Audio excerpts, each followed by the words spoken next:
the tribalism, for one, I understand about tribalism is when you favor one tribe over another. Oh, and black on black discrimination is when you favor, I don't know, one class system of a black. So that's where the correlation comes in. Okay. Yeah. And also in terms of black on black, it's that if I'm black and you're black, I don't want you to do better than me. If you're black, you're supposed to be below. I'm supposed to be the highest form of blackness, and then you're supposed to be low. And then in tribalism, if Yasmina's parents are like Muluba and I'm from l'Equateur and I'm Mongo, I'm gonna tell my child, okay, you shouldn't mess with Yasmina's children because they're Muluba and they come from the south and we come from l'Equateur and we're better. So now that explains. Does anyone disagree? Well, I can tell you right now, my experience as being a black person has put me down in this way. I don't know, other than the fact that I know that black people suffer in the world because apartheid happened and women, I'm a girl too, you know? But I don't know. I was Zulu friend yesterday and I was like, why do Zulu people have so much pride? Like, it's like, no, because in the Zulu culture, you are taught to be, you're the highest level of what South Africa represents. You are the chosen one. You're supposed to lead. Why? The Zulus that you see in Johannesburg are filtered. But you come from Shongwe, who comes from Shaga, and all that is built in you. So as soon as you mix, you're not purely Zulu. It's like I'm mixing with those that are below me. Not to say that they're below me, but I've been taught to think that everyone that's Zulu is great. So that's going to continue. I think so. Sorry. No, go ahead. It's actually a social construct based on everyone's perspective. Everyone actually just wants superiority and wants to feel like, you know what, I'm the it man, you know what I'm saying? And that's a problem because at the end of the day, we're sitting here forgetting, we're actually not even really sure on how to define tribalism anymore or how to define black on black discrimination anymore because now it's just it's a battle of superiority. There's going to be a whole bunch of disadvantages, a whole bunch of, I'm basically giving you a pessimistic perspective. Because that is essentially how it is. There's a whole bunch of comparisons, a whole bunch of your culture isn't my culture, it's not on our level, it's not on, you know what I mean? So as much as you're saying that, yes, we need to elevate each other, we need to help each other, why is someone going to take so much effort out of their day or whatever energy to try to elevate your culture? Like Vanessa had said, like, you know, genocide, Rwanda, by example, like the whole thing with Hutu and Tutsi that happened in the 90s.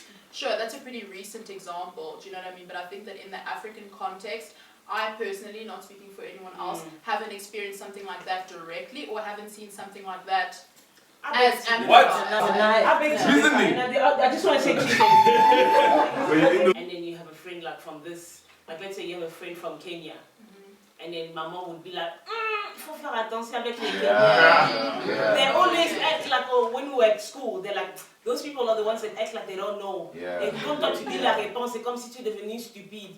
You must be careful of what you say. Also, so I definitely still think that there's stereotype attached to certain tribes. I would rather team up with people from Congo because if issues come down, we speak the same language and it comes down, we can argue on tourne la page and whatever. I'm good at what I'm doing and they know that I'm great for the job. Hire me. Don't look at me because I'm black from Senegal or I'm black from Tanzania or Congo or South Africa, whatever. Hire me because I'm great at what I'm doing and you want to receive the best job possible. You know, that's just it. And all of that stuff. They have to take you seriously too. You're a black woman, you're a... I want to go back to what Randy says, or she always says that people will meet you at the level of expectation, at your level of expectation. Voilà. So you set the bar for now that I am in business, I don't believe in that narrative anymore. That because they're from your people, they're not gonna support you. Not true, If you come in the room like someone mustn't support you, you want to give free things. You're like a hickey person. You're like a hickey person. I want to touch les Congolais parmi nous, on est très complexés. If I can just say that, in the sense of like, let me explain. In the sense of like, because I'm Congolese and you're Congolese, you're gonna be like, okay, now I can do funny things because you know you're my brother, whatever.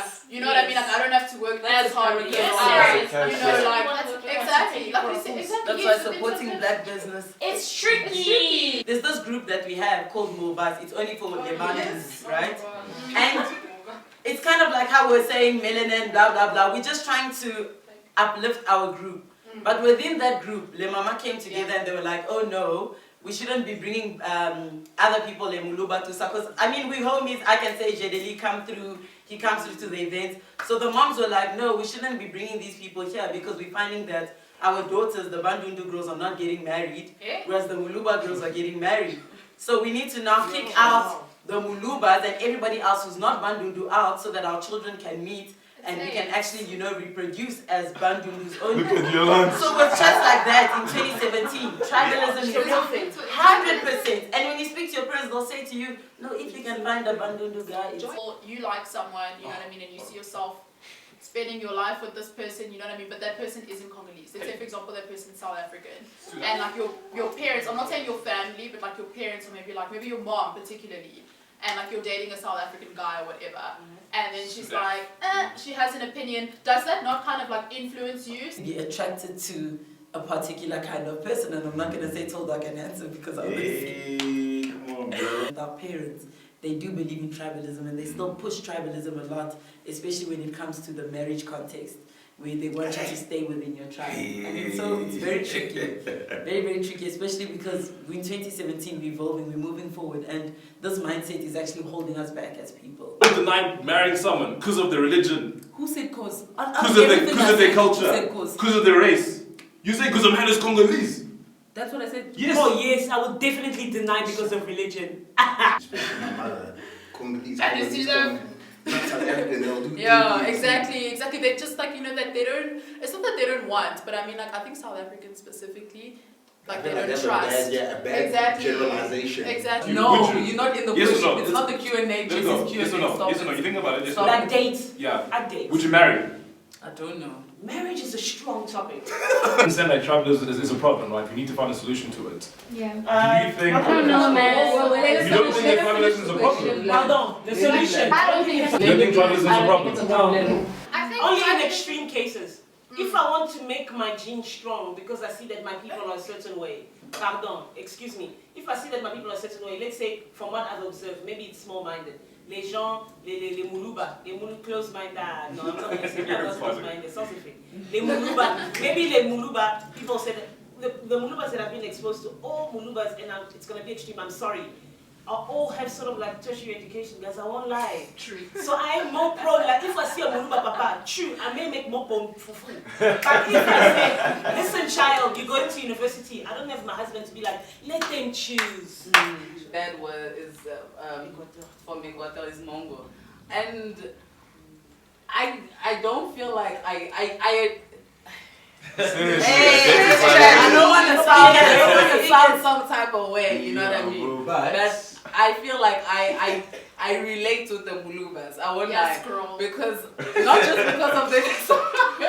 Tribalism is a term that was put on us. I think we must also have pride of the tribe you come from. I don't deny that I'm half Mongo, but I have to understand that Muluba comes with a certain amount of, there's pride in it. Yes. Like it's like, I feel like it's kind of like the Zulus, you know. We've been taught to be elevated. It's not that I think every other tribe in Congo is not the same. Even when I'm like, I just feel like we elevated. You're better. No, I don't think Elevated in what sense? No, I think that no. Explain. I think no.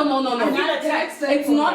Wait. I need to say this. There's no comparison. There's no one next to me. No. There's no one next to me. So when they say, Jesse, you're brilliant, I'm not comparing you to Cruz. You're brilliant. As soon as you think that Cruz is dumb, that's your comparison. Yes. I can give you the best of yourself, but if you look at someone and you compare, that's the fault of man. So tribe can give you everything, but as soon as you want to undermine to make yourself better, that's on you. It's not on the tribe. No, that's nice. But on the whole, you're saying as a don't put words in my mouth.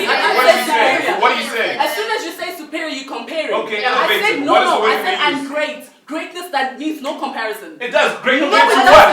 No. How can you say you compare yourself to? No. Greatness, no ways.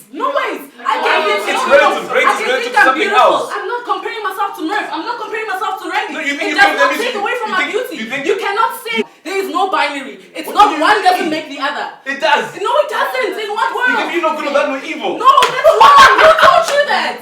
Who told you white is only white because it's black? Black is next to it. It's not true. It's not true. Brown isn't brown because yellow is next to it. Brown is brown. It is. Look here. When you're great, when you're awesome, when you're us, Define great, define awesome first. Us. Define great, define awesome. Us. Hey, no, don't make your head big, It'll man. be us. When you us, people are gonna hate you. In fact, when you're anyone great, when you have ambition, when you have vision, when you have morals, when you have anything, when you decide on anything, you're gonna be hated. Oh, Look here, what separates us? Look, guys, surely we're not going to an English conversation as we were. But you're wrong though. I agree with what she had to say, right? But I think that most importantly, it's sorry. Shut up. So I think the biggest issue behind tribalism is that people want to claim an identity from it. You know what I'm saying? You want to be proud of your roots and your identity and stuff like that. But the problem is, out of tribalism and having too much of a good thing is a bad thing. You know, having too much of it causes you to have things that stem out of it, like, for example, xenophobia. And these are things that can be avoided if we just learn to appreciate each other and each other's cultures and whatever. But the thing is, we're out here trying to self-promote a lot. But what's wrong with self-promotion? Imagine what kind of threat you must be if people hate you for no reason. Like, you haven't even displayed your They greatness. hate you because you're being arrogant about how great you are. If that's me being arrogant, then I take it. The problem comes with what Jesse's saying, that he's saying in order to self-promote, you need to undermine someone else. That's why tribalism is a problem. But what Murphy's saying is you can be superior, you can be great by yourself without undermining someone else. You can say, I want to be good. I want to live wealthy. That means relative to everyone else. Nah, why not you compare? Why not you that? What man needs to understand is that when we're spending so much time trying to compare each other, it's harmful to one another. So just how she was saying, I feel proud to be a Muluba because I'm elevating myself. Can you take the positive and just leave it there? Why do you have to attach it to something else? So same thing, I agree with you 100%. My dad is Muluba and my mom, she comes from Kinshasa. So like I attach a lot to the Muluba side as well with the pride and feeling that I am elevated. But I don't think like we need to address the thing. My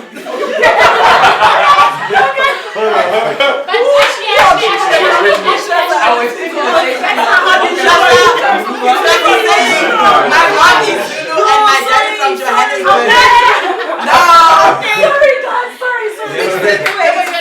Elements more than anything else, but it doesn't mean that I'm not comparing myself to the Bandundu or anybody saying that they're not as important as we are. No, it's not about that. The moment that you start to put something else there and start to compare it, that's when what's the line between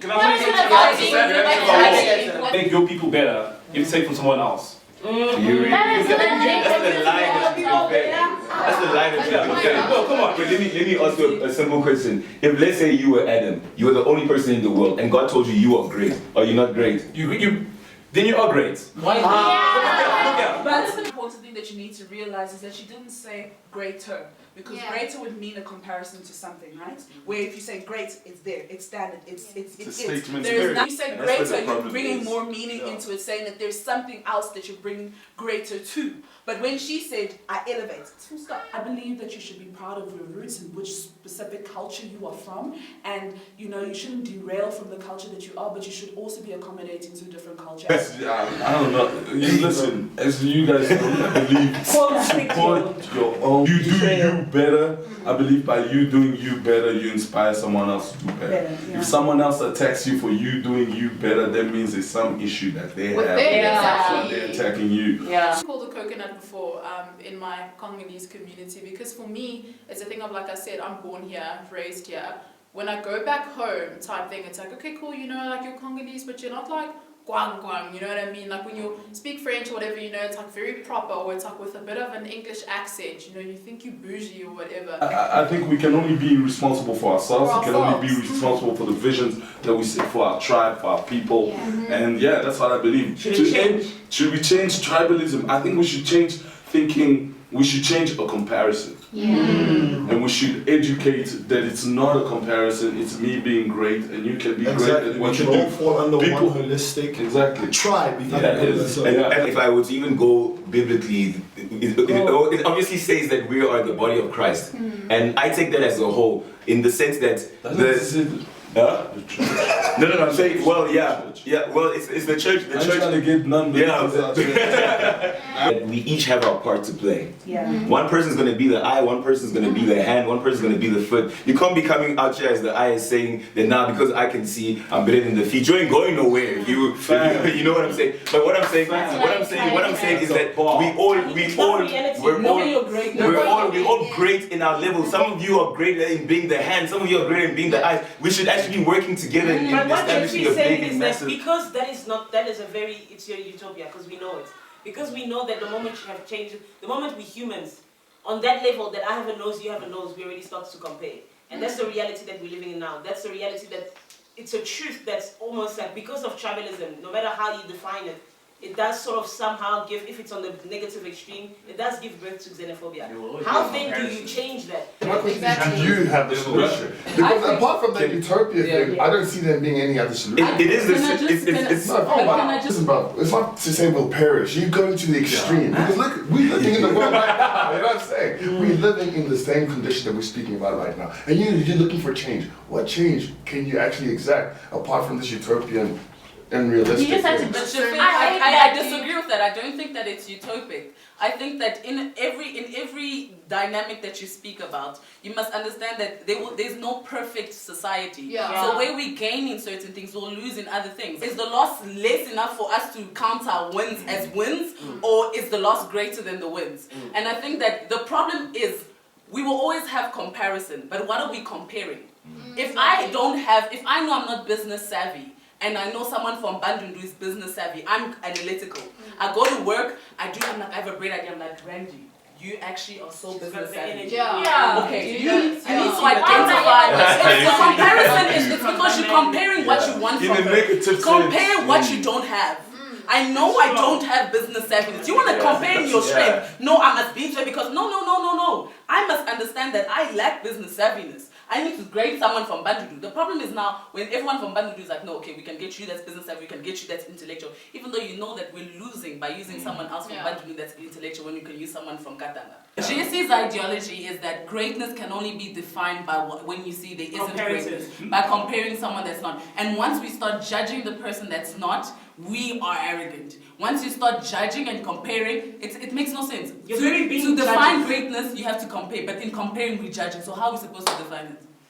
Please tell me, guys. That's his reasoning. Yeah. Like I said, the thing I say about greatness is relative. It's always relative to something. What does it mean to be good at something? It means you're better than the average person who tend to think. Does it not mean that? No. What is your reality on black discrimination in South Africa? It's everywhere. The fact that I don't speak Vernac. Exactly. That's the first. And the biggest problem. Yeah. You know, you get approached, and it happens so often. All the time. Just here, you understand. Minds are moving. And you feel like there's sometimes like look down on you for not saying exactly. But should you know Vernac? Can I be honest? Your reaction to me not being able to speak Vernac makes me not want to know Vernac more. Yeah. I don't want to learn some of us this. are Congo. First of all, I'm gonna bring a flip to this. I've asked to many of my colleagues and my Caucasian colleagues. They call themselves South Africans, but cannot speak a word of a South African language. Whether it be Afrikaans, whether some of them can't even speak Afrikaans. But even though Afrikaans is seen and it's a history, even though you cannot speak a black language, and I find that extremely offensive. And especially as a black person, I try my best to speak Zulu. I try my best to speak Sotho. I'm the opposite. As a South African. At the end of as an African, at the end of the day, because when I travel to other African countries, I greet them in their dialect. Because you understand that the language and the dialect of the person is the way to his heart. How do you expect to engage and succeed in a land that is not where your ancestors come from, but you do not speak their dialect? I feel like learning different languages in a way, this is very controversial and lit or whatever, but learning different languages in a way separates us, it segregates us, you know? From learning your language, what about learning Spanish and Italian and? It's inconvenient. I can't learn all the languages in the world. English unites us because we all understand each other. We're one huge English family. It's just so, to a large extent, ignorant that you think that just because I'm black, I can speak your language. Yeah. And like, it's not saying that, look, I understand you fully where I come into the country and I want to learn the language. I spend time being around people who speak Zulu, who speak Tswana, who speak Xhosa, who speak all these languages, and I'm trying to learn here and there. But the assumption that you have that automatically because you see me, I'm black, I know your language is really disrespectful. In addition to that, the worst thing is that when you try to speak the language, and I've had this multiple times when I've tried to speak the language, but because my accent is different, they've always throw you off. They're like, no, why are you speaking? Don't speak, just leave it. So it's something like... The way I speak, for some odd reason, they look at you and like, listen, you're speaking like a Lekhoa and I can't identify with you. You see, unfortunately for me, that's the only language that I can actually do my craft in and do it very well. And because of that, I mean, I've lost countless of gigs just because of that. English, these other languages was a choice. It wasn't really something I had to do in order to survive. Me learning English, I had no choice. It was the schools I went to, the community I lived in, the universities I was going to go to, and then the work.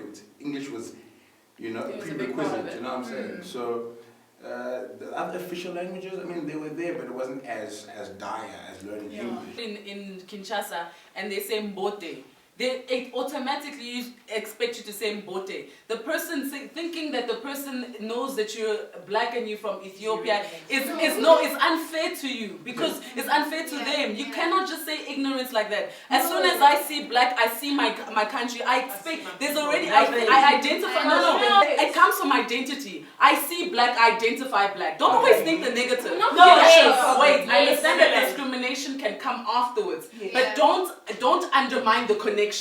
Because one time when someone identifies you as them and greets you, you mustn't just take the negative connotation. You also feel some type of way because there was another black person that was like, I for time that's and then you're bringing it to this person like, this person probably thinks that. Because you're already hurt. And you're already hurt by anything this person says, even though they identify. Even though that person will come, it's okay, you don't speak. But how long? You must learn. And then tomorrow, that security guard is your friend, or that person, or your boss is even your friend because he's like, you like, Sabona boss? You're like, Sabona chat. And you and your boss have a connection because now you're trying. It's not ignorance. It's just we're connecting as a black people. I think that as foreigners we must also stop taking offense. But the reason why I say it's what's bad about taking that? into the account that at least I've tried to a certain extent with the greeting. As soon as I say, look, you know what, I don't know, but I don't know how to continue this conversation. They say, but you're here in South Africa, why don't you speak Zulu? And you've been here for so long. I said, mate, I've tried this so much. I have tried. I'm not even going to say when somebody comes to me and says that, you're not trying enough, how do you know that I didn't try? I have tried. I've at least taken the time to say, we've gone through some sort of an extensive communication. But the fact that the reason why I say you're ignorant is because you're thinking now, just because I say, sorry boss, I can't continue the conversation, now all of a sudden I'm wrong for not knowing the whole language. I'm not born in South Africa. I'm not Zulu, so I'm trying, but I can't try anymore. They do. Learn another language. And I know you. Yeah, for me in the medical field, guys, can I tell you, it's so tough. It's so real because nurses basically run the hospital. Yeah. They are like your eyes, they are your ears. If the nurses are not on your side, you have failed as a doctor. You're done. True. And the nurses will always come at you in vernac by virtue of you being black. The color of your skin. That is ignorance on their part. No, it's okay, come at me in vernac, but when I tell you I can't speak vernac, let's move forward in a way that's conducive for both. Exactly. But then they just look at you like, you don't speak. Exactly. And like, they don't want to work with you, they don't want to help you, they don't want to assist you. Exactly. Guys, that if you're in DPC and you're uncomfortable, you cannot communicate with the person you're supposed to work with. Exactly. And something man, that thing hurts, man, because you try. And you know you're a nice person, and you're like, if I could speak this language, we would connect. So I cannot communicate with you. How are we gonna move forward? And a lot of nurses, they don't care. They don't want to know beyond where you're from Congo. Oh, okay. Yeah. And that ends there, you know. So I find your power. It's so difficult, and I've made an effort. I can speak Zulu now, here and there, and I can communicate with them. And I'm telling you, in this country, if you can do yourself a favor, learn the language. Yeah. Because when you learn the language, it levels you up with the relationships that you have with people. I don't think it's fair But I think for my reality, I had to make that effort. I think I've grown into a place where I can now relate with my nurses. You know, I've tried to learn Zulu. You throw in a few words here and there, you joke a little bit, and they relate with you. And they don't understand your context. Because you're black, you must be just like them. And I think that's very unfair. But that's why in my reality, I need to learn the language. And I think because of my context, they can expect me to learn the language. And that's what I've been trying to do. Jesse, you said it's fair. What do you say? I said it's fair. Like the fact that you go to another country, you're living in that country, you don't know the language the majority of people speak. That's a problem. It's the reality that she's saying that just because I'm black, the moment I'm seen, they're saying Kunjani. Parce que because I'm blonde, when it's a white person, they don't have that expectation. Okay. So then how do you bridge that gap? Exactly. If I can speak white, you have to say, here's the problem. You, number one, as a black person, make sure that you need to know the languages of people that the languages spoken in South Africa. Okay. 11. Yeah. Language of the people that I'm welcome to, I suppose, welcome. Do you know the language of your people from Congo? You know, Lingala is failing every time. And the opportunity that I have of speaking it, we are called Grigamba, we're making a noise. I'm not saying that you must let go of your culture altogether. I'm not saying it's going to be easy. It's not going to be easy. No. Yeah, it's a hot topic. It's a hot fact in our country. If we want to get over it, it's not going to be easy. You think we just say, oh no, it's fine. I'm black. It's okay. I'm going to speak a language. Yeah, we cool. The discrimination is my discrimination starts at as a black person, they expect me to know Sabona Unjani Pila. But as a white person, you say, oh, Sabon. That's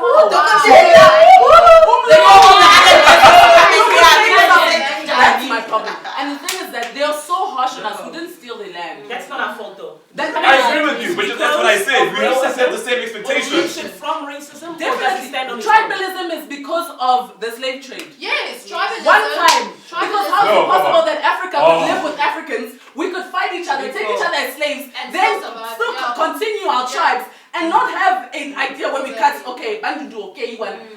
Like, it wasn't They're proud. Do you know, like, white South Africans are so proud to be of Scottish descent or of German descent or whatever. You hear and you are Congolese and already, wow. Okay, so you can't say Kunjani. No, I can't. I speak English like you. And we are understanding each other. Now we're separating each other some more because the language that I speak, as much as it's a part of your country, that's not enough. It has to be black. I don't not speak a black language because it's my choice. I speak Afrikaans because it's what I was taught. I speak English because it's what I was taught. I don't speak Lingala, I don't speak French because I was never taught it. I always spoke English. But you see now, but you're looking at it now from the confines of your surrounding. Doing life is bigger than the confines of your surrounding that you deal with. Yeah. But don't you think that by breaking those barriers of the confines of your surrounding and trying to expand more and have a bigger outreach and a bigger interaction with other people, you'd be nice to learn another black language? What? You disagreed with the fact that what Nafa is saying is that the reason why we have this tribalism is because of racism. You disagree with that. I agree with that. By racism, I mean slavery. That whole mess that happened. I think as long as there's any form of segregation, there'll be discrimination. It's very rare that you have two cultures that are next to each other, even though the cultures are different.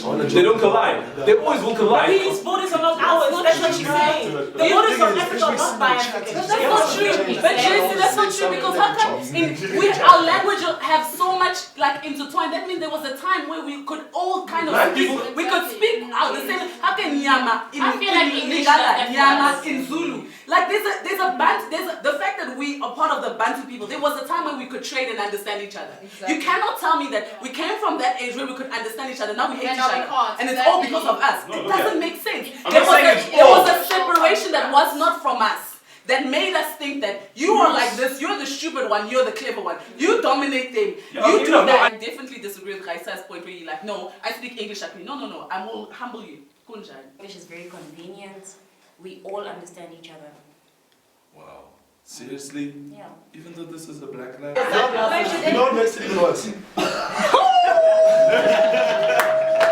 know what makes it even worse? You try your best. Okay, this is speaking from my own experience. I'm here in South Africa, Congolese descent. Right? You try your best. Okay, cool. You meet them. You're like, okay, I'm going to learn your language.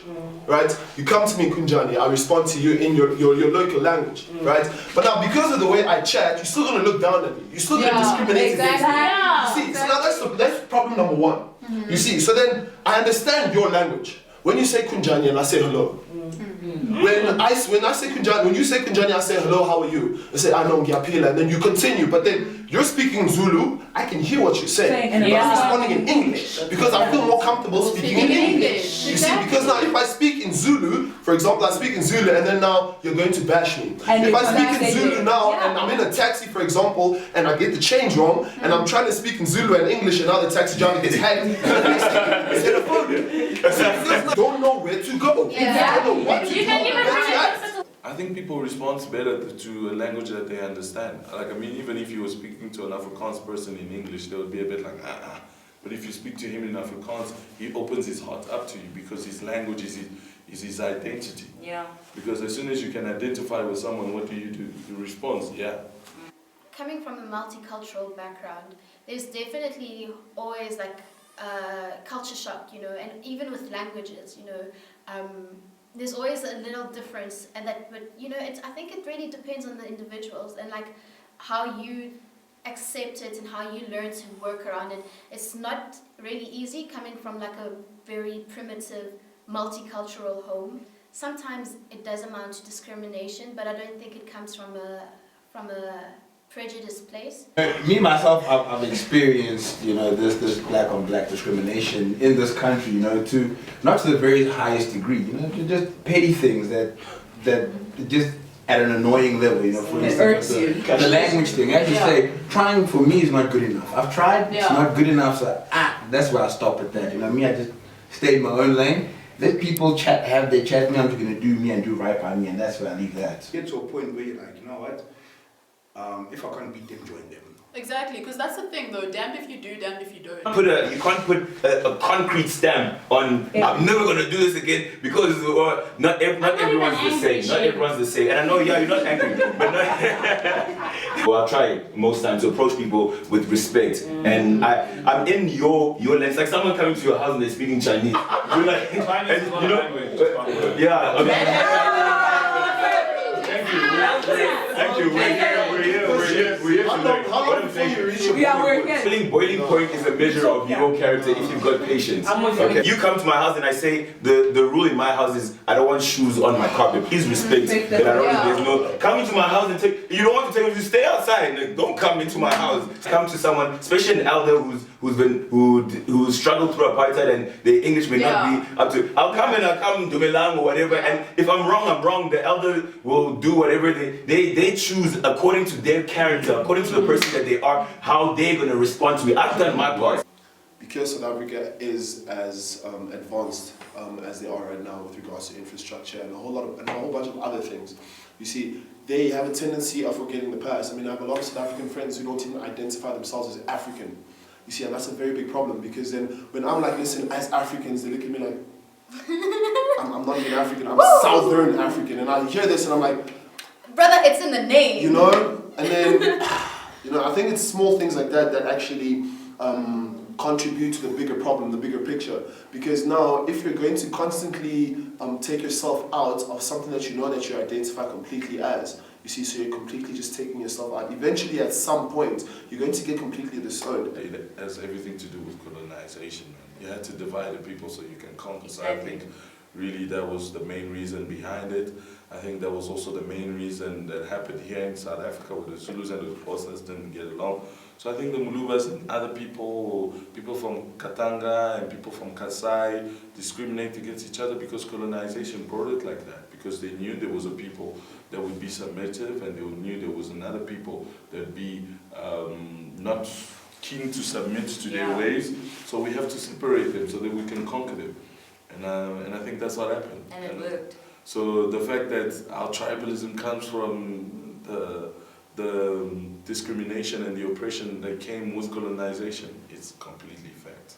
We identify as Congolese people more than we identify and sometimes as even as Africans. And then even beyond that, as people of the world, we're able to relate beyond that. We don't let it be something that we don't let it be something that's gonna hinder our progress. No, definitely. I think that's what we need to move towards.